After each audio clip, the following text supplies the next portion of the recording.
If you are anything like me, you have had cramps in the night in your legs, and you will know that cramps are related to your hydration level and usually an indication of some type of dehydration, but it is specifically about your electrolytes or your body salts that are dissolved in the water in your body. So if your salts are out of balance or deficient, you will end up with cramps because it is the salts, the electrolytes, that manage the firing and contracting and relaxing of your muscles. And you will end up with cramps if your salt balance is incorrect. So the real problem with dehydration is salts. Now, I have done a video on electrolytes or body salts, and I'm going to link it down here or up here somewhere at the end of the video. Please go and watch that so that you understand the issue around electrolytes. I've also done videos on specific electrolytes: potassium, magnesium, calcium, sodium from your table salt. This video is about the water aspect because, of course, water is a huge part of whether or not you're hydrated, because those salts are dissolved in the water that's in your body. And if you're low in water, the concentration of the salts will increase.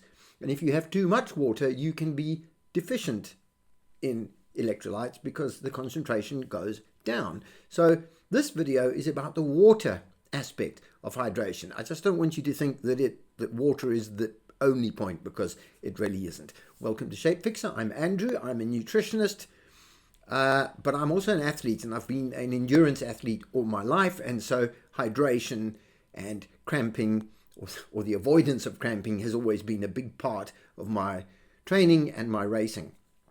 Okay, interesting story. The other night I went for a pee before I went to bed, and I was shocked to see that my pee was very, very dark. And I mean very dark. Now, the light's not good in my house. It's a very old house, and I thought I better try and save some of this, which I managed to do, and have a look at it in the morning, because I need to make sure it doesn't have blood in it, because one gets concerned about these things, especially at the age of 60. So I saved a bit of it, and I went to bed feeling a little concerned. And when I got up in the morning and went for my morning pee, it was a nice, clear, soft yellow color, all completely back to normal. And I looked at the sample from the night before, and there was no blood or sediment or anything in it. It was just dark. And I thought, well, that's funny, because dark pee is usually a sign of dehydration.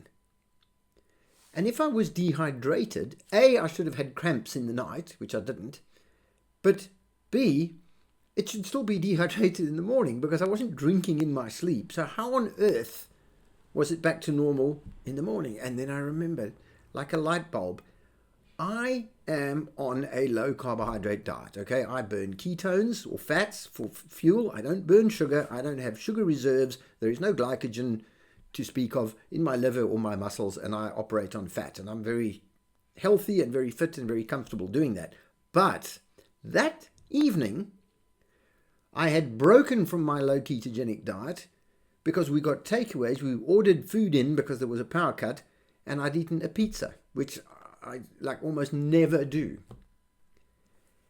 And what happened is all the sugar, all the glucose, all the starch in the pizza base was like a big sugar bomb for my body, and all that glucose was converted to glycogen, which is your spare sugar store.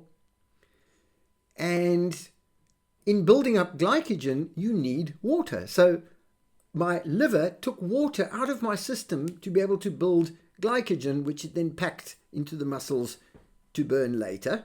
And I went for a pee, and my pee was dark. Because why? Because the water level was down, and my kidneys were saying, okay, we can have a pee, but we can't afford to waste a lot of water. So we're going to rescue some of the water back, and your pee is going to be much stronger than usual. So I had the color of dehydration, although I was technically not dehydrated.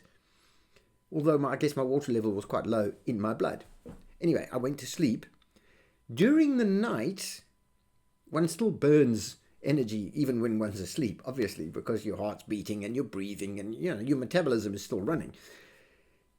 And my body was accessing that glycogen and pulling it back out, reconverting it into glucose to burn, to function, because your body will always burn glucose before it burns fat. So I shut down my entire fat burning process. I started burning sugar. And as I was breaking down the glycogen, even though I was breathing out water vapor all night, I was really liberating that captured water that was in the glycogen back into my blood. So by the time I went for my morning pee, my blood water level was back to normal, and I had normal color pee, and it wasn't dehydrated. So that was an amazing little lesson to me, and it is a very interesting point. So if you are on a ketogenic diet, any kind of low carbohydrate diet, and you are not burning sugar, you're burning fat, you run the risk of cramping in the night, and sometimes it's even called keto cramp, because you are burning fats in the night. And when you burn fat or sugar, when you burn anything, you release carbon dioxide, which is what we breathe out, and water vapor. And so you are going to eventually get thirsty, which is why you do eventually get thirsty, always. If you're sleeping for 8 hours without drinking, you are exhaling a lot of water vapor. So you wake up in the morning and you're a bit thirsty. That seems quite normal. If you are a sugar burner, you have been liberating water back into your system from the glycogen, from the sugar, so you're not as thirsty. But as a ketogenic person or someone in ketosis, you're not finding extra water because you don't have glycogen to burn. You're just burning fat, breathing out water vapor, and your water levels going down. If you went to bed slightly dehydrated or a little bit on the limit, you are going to end up with low water levels in your body during the night, and you are quite likely that will throw out your electrolyte balance and you will cramp. So keto cramp is usually because you go to bed without being properly hydrated. So what I would suggest you do is when you have your evening pee, just look at the color.